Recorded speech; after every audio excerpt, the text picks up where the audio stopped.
সকলকে শুভেচ্ছা। আমি মোহাম্মদ জাকারিয়া বুলবুল, প্রভাষক, তথ্য ও যোগাযোগ প্রযুক্তি, চাচরা দারুল উলুম আলিম মাদ্রাসা, তুলারামপুর সদর, নড়াইল।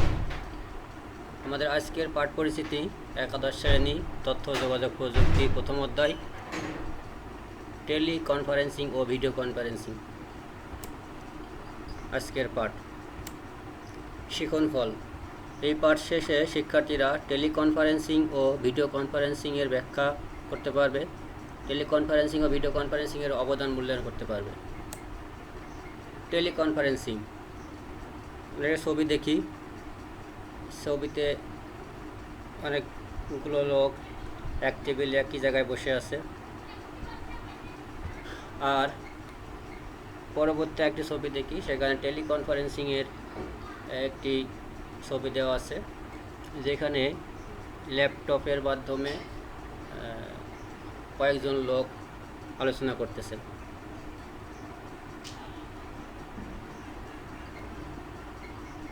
টেলিযোগাযোগের মাধ্যমে দুই বা ততোধিক ব্যক্তির কথোপকথনে তথ্যের আদান প্রদান হয়।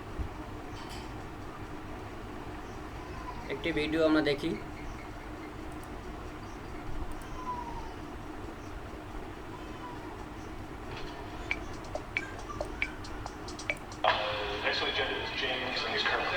Right, and I just think he's been underperforming for a long time. Now I think it's finally time to just got the axe. Yep.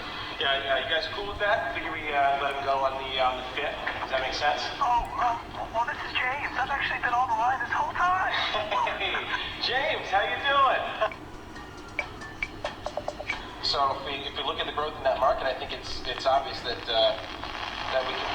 Jeez, whoever's phone is making that noise, can you just hang up? Whoever's phone is doing that, hang up right now. Please. If we get all of the deliveries done by the first, that's it. Yeah, who we got here? Hi, guys. Jennifer from Legal. This is Phil from Marketing. Adrian from Publicity. Nikki from Marketing. Megan from Legal. Well, hey, guys. It's Matthew from Marketing. And Richard. Just can't wait to talk about business. ওকে, আমরা একটি video দেখলাম teleconferencing সম্পর্কে।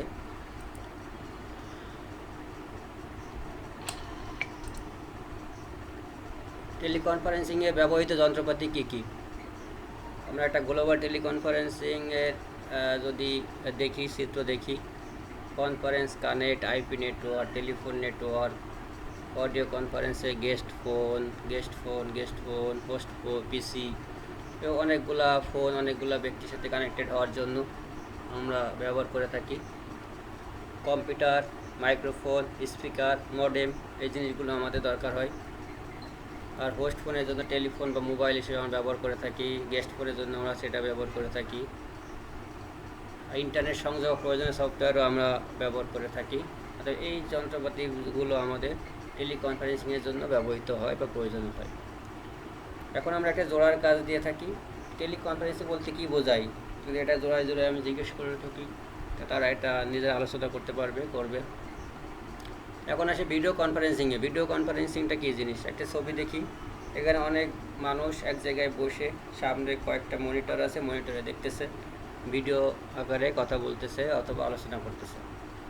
এখানে একটি doctor দেখা যাচ্ছে, সে মনিটরে একটি ডাক্তারের সঙ্গে আলোচনা করেছে এবং একটি এক্স-রে রিপোর্ট নিয়ে এসে আলোচনা করতেছে।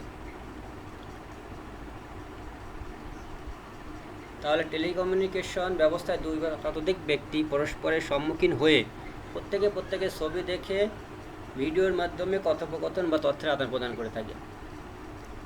আমরা এখন যদি একটি ভিডিও দেখি, That enables you to interconnect any kind of video conferencing system, no matter what system you or your business partners are already using. By being the moderator, you simply use the web interface to invite them via email, bringing all participants together in one video conference. The only requirement is an internet connection.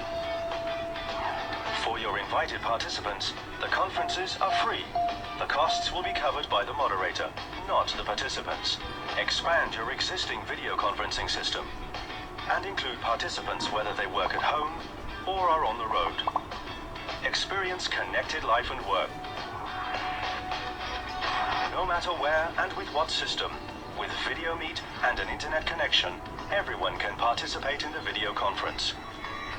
Ease of use, coupled with high security standards, makes Video Meet a comfortable and affordable video conferencing service.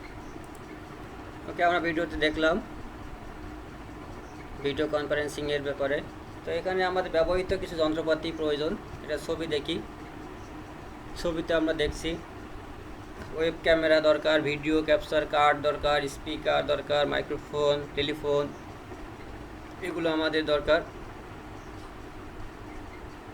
Computer, modem, internet সংযোগ, software ইত্যাদিও আমাদের দরকার। এখন যদি আমরা দলীয় কাজ দিয়ে একটি টেলিকনফারেন্সিং ও ভিডিও কনফারেন্সিংয়ের ব্যবহৃত উপাদানগুলোর নাম খাতায় লেখো, স্টুডেন্টরা এটা লিখতে পারবে। লিখে ফেলো।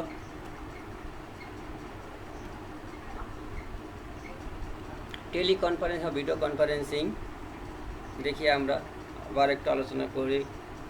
কি আলোচনা করলাম এতক্ষণ ধরে? কয়েকটা ছবি দেখি, ছবিগুলো আবার মাথার মধ্যে নিয়ে আসি। ওকে, এখন আমরা বর্তমান পৃথিবীতে টেলিকনফারেন্সিং ও ভিডিও কনফারেন্সিংয়ের বাস্তবতা আলোচনা করার ব্যাপারে শিক্ষার্থীদেরকে বললাম, নিজেরাই আলোচনা করতে পারবে। এখন এটার উপরে আমরা মূল্যায়ন করব। বাড়ির কাজ হিসেবে আমরা একটা বাড়ির কাজ দিতে পারি। ইলেকট্রনিক ও অনলাইন যোগাযোগের মাধ্যমে ব্যবহার করে মানুষ পরস্পর দূরে দূরে অবস্থান করেও একে অন্যের পাশাপাশি অবস্থান করতে পারছে। উক্তিটি বিশ্লেষণ করো। এমন একটি বাড়ির কাজ দেওয়া হলে স্টুডেন্টরা সেটা বাড়ি থেকে করে আনবে। আজকের মতো এখানে শেষ করছি। সবাইকে ধন্যবাদ। দেখা হবে আবার পরে কোনো একটি ভিডিওতে অথবা কোনো একটি ক্লাসে।